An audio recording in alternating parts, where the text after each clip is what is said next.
அனைவருக்கும் தினம் ஒரு தகவல் சார்பாக இனிய வணக்கங்கள். இன்றைக்கி நம்ம பார்க்க போகிற பதிவு நமக்கு நாளை வந்திருக்கக்கூடிய ஒரு அற்புதமான ஒரு நாளுடைய ஒரு பதிவு தாங்க. நாளைக்கு மாசி மாதத்துடைய முதல் நாள். தை மாதம் எல்லாம் நமக்கு முடிஞ்சு போச்சு, மாசி மாதம் தொடங்க போகுது. அப்படிப்பட்ட மாசி மாதத்துடைய முதல் நாளானது விஷ்ணுபதி புண்ணிய காலம்னு சொல்லப்படுது. வைகாசி முதல் நாள், ஆவணி முதல் நாள், கார்த்திகை முதல் நாள், மாசி மாதம் முதல் நாள். இந்த 4 நாட்கள் வருடத்தில் ரொம்ப ரொம்ப முக்கியமான நாட்கள். இதுதான் விஷ்ணுபதி புண்ணிய கால நாட்களாக நமக்கு சொல்லப்பட்டிருக்கு. இந்த நாளில் யார் ஒருத்தங்க பெருமாளை கோவிலுக்கு போயிட்டோ நம்முடைய வீட்டிலையோ வழிபட்டு நம்ம முறையாக நம்ம வழிபாடு பண்ணுறோமோ நிச்சயமாக வாழ்க்கையில் மிகப்பெரிய முன்னேற்றம் ஏற்படுங்கிற ஒரு ஐதீகம் இருக்குது. அப்படி நமக்கு நாளைக்கு வந்திருக்கக்கூடிய மாசி மாதத்துடைய முதல் நாளில் நம்ம பெருமாள் வழிபாடு எந்த நேரத்தில் செய்யணும், எப்படி செய்கிறது, வாழ்க்கையில் நமக்கு நல்ல ஒரு திருப்பு முனை, நல்ல ஒரு செல்வ நிலை இதெல்லாம் வருவதற்கு என்ன ஸ்லோகம் சொல்லணுங்கிற மிக முக்கியமான ஒரு பதிவு தான் பார்க்க போகிறோம். பதிவுக்குள்ளே போகிறதுக்கு முன்னாடி நம்முடைய சேனலை சப்ஸ்கிரைப் பண்ணாமல் பார்த்துட்ருக்கோங்க, கண்டிப்பாக சப்ஸ்கிரைப் பண்ணிக்கோங்க. அப்போ தான் எங்களுடைய எல்லா நல்ல நல்ல பதிவுகளுமே உங்களுக்கு உடனுக்குடனே வரும். இப்போ பதிவை பார்க்கலாம். வாழ்க்கையில் நமக்கு மோசமான தலையெழுத்து, நமக்கு ரொம்ப கெட்ட விதி, நம்ம ரொம்ப கஷ்டப்படணும் தான் அப்படின்னு விதி எழுதியிருந்தால் கூட அந்த விதியை மாற்றக்கூடிய சக்தி இந்த விஷ்ணுபதி புண்ணியகால வழிபாட்டுக்கு இருக்குங்க.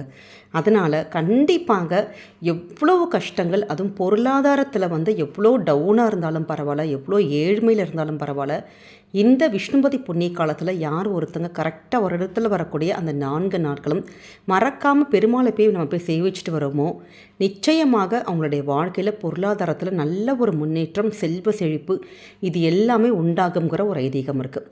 அப்படி நமக்கு நாளை வந்திருக்கக்கூடிய மாசி மாதத்துடைய முதல் நாள்.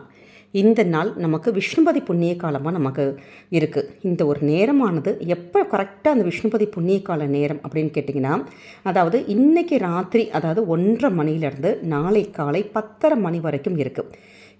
இப்போ நிறைய பேருடைய ஊரில் விசேஷமான கோவில்கள், பெருமாள் கோவில்கள் இருக்கும். அப்படிப்பட்ட கோவில்கள் சீக்கிரம் அதிகாலையில் 4:30 மணிக்கு 3:30 மணிக்கெலாம் ஓப்பன் ஆயிரும் நமக்கு.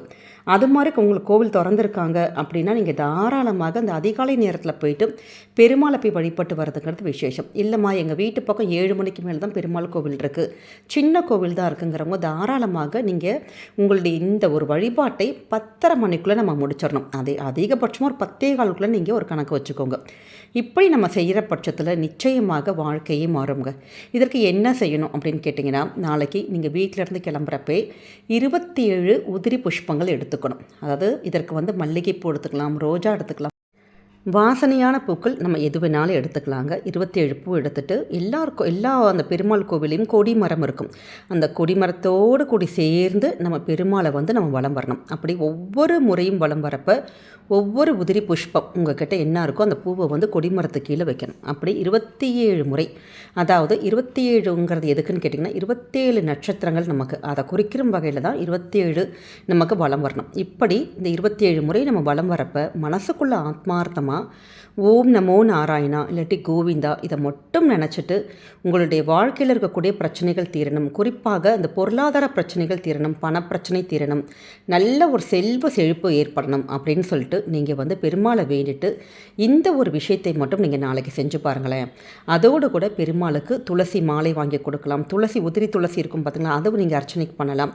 தேங்காய் பழம் அது மாதிரி எல்லாம் அவங்கவுங்க தனிப்பட்ட விருப்பம். இது எது வேணாலுமே நாளைக்கு நீங்கள் பண்ணலாம். ஏன்னா அவ்வளோ ஒரு கூடுதலான ஒரு விசேஷம். பெருமாளுக்கு ஏகாதேசி நாள் எவ்வளோ ஒரு விசேஷம்னு சொல்கிறோமோ அதை விட அதீத சக்தியும் அதீத விசேஷம் இருக்கிறது இந்த விஷ்ணுபதி புண்ணிய காலத்துக்கு. அதனால் நாளைக்கு நம்ம இந்த ஒரு விஷயத்தை மட்டும் நீங்கள் செய்ய மறக்கவே கூடாது. அதே மாதிரி கோவிலில் வாய்ப்பு இருக்கிறவங்க பெருமாளுக்கு நெய் தீபங்கள் ஏற்றி வழிபடுக்கிறது, நம்ம ஏற்றுறதுங்கிறது கூடுதலான ஒரு விசேஷம். ஆனால் கோவிலுக்கு நிறைய பேரால் காலையில் நேரத்தில் போக முடியாது. ஒன்று குடும்ப சூழல், பசங்களை ஸ்கூலுக்கு கிளப்புறது, வேலைக்கு போகிறது, அது மாதிரி இருக்கலாம். இல்லாட்டி பக்கத்தில் கோவில் இல்லைம்மா அப்படிங்கிறவங்க வீட்டிலேயே எளிமையான முறையில் பெருமாளை அந்த நேரத்தில் வழிபடலாங்க.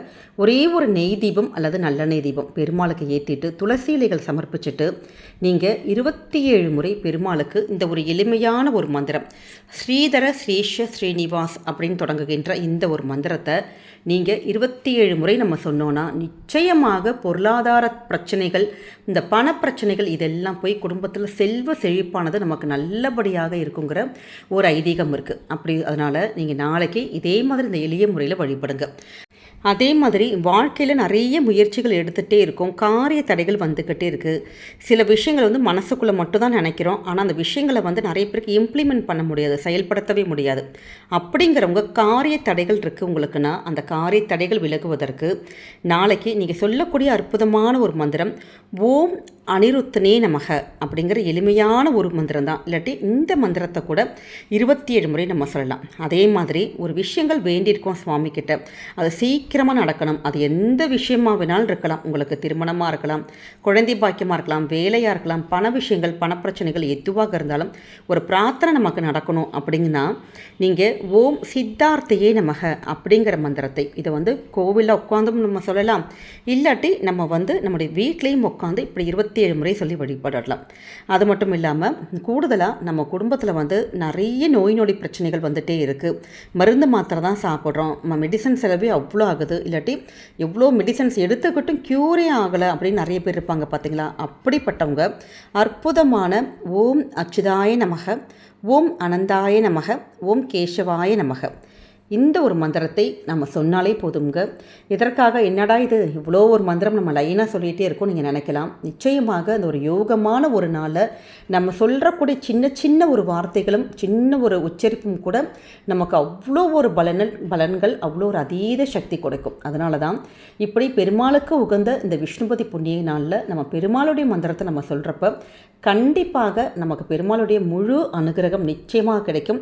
வாழ்க்கையில் நம்முடைய மோசமான விதி எழுதியிருந்தால் கூட அந்த விதியை மாற்றக்கூடிய சக்தி இந்த நாளுக்கு இருக்கிறதுனால தான் இவ்வளோ கூடுதலான ஒரு விஷயங்கள் வந்து உங்ககிட்ட நாங்கள் ஷேர் பண்ணுறோம். அதனால் நிச்சயமாக நீங்கள் நாளைக்கு நம்ம சொல்லுகின்ற முறையில் சின்ன சின்ன வழிபாடுகள், சின்ன சின்ன ஸ்லோகங்கள், இதில் வந்து உங்களுக்கு எந்த ஸ்லோகம் உங்களால் சொல்ல முடியுதோ அந்த மந்திரம், அப்படி எதுவுமே இல்லை காலை ரொம்ப பரபரப்பாக இருக்குங்கிறவங்க கோவிந்தா கோவிந்தாங்கிற அந்த ஒரு நாமத்தை மட்டும் சொல்லி பெருமாளை நீங்கள் வேண்டி பாருங்கள். வாழ்க்கையில் என்றைக்குமே நல்லதே நடக்குங்க. இந்த ஒரு பதிவு கண்டிப்பாக உங்கள் எல்லாருக்குமே பிடிச்சிருக்கும்னு நினைக்கிறோம். பிடிச்சிருந்தா கண்டிப்பாக உங்கள் ஃப்ரெண்ட்ஸ் அண்ட் ஃபேமிலி மெம்பர்ஸ்க்கு ஷேர் பண்ணுங்கள், அவங்களும் இதை பார்த்து பயன்பெறட்டும். நம்முடைய சேனலை நிறைய பேர் சப்ஸ்கிரைப் பண்ணாமல் பார்த்துட்ருக்கீங்க, நீங்கள் சப்ஸ்கிரைப் பண்ணி உங்களுடைய ஆதரவுகள், சப்போர்ட்டுகள் எங்களுக்கு கொடுங்க. மீண்டும் வேறு நல்ல பதிவோடு உங்களை சந்திக்கிறோம். நன்றி, வணக்கம்.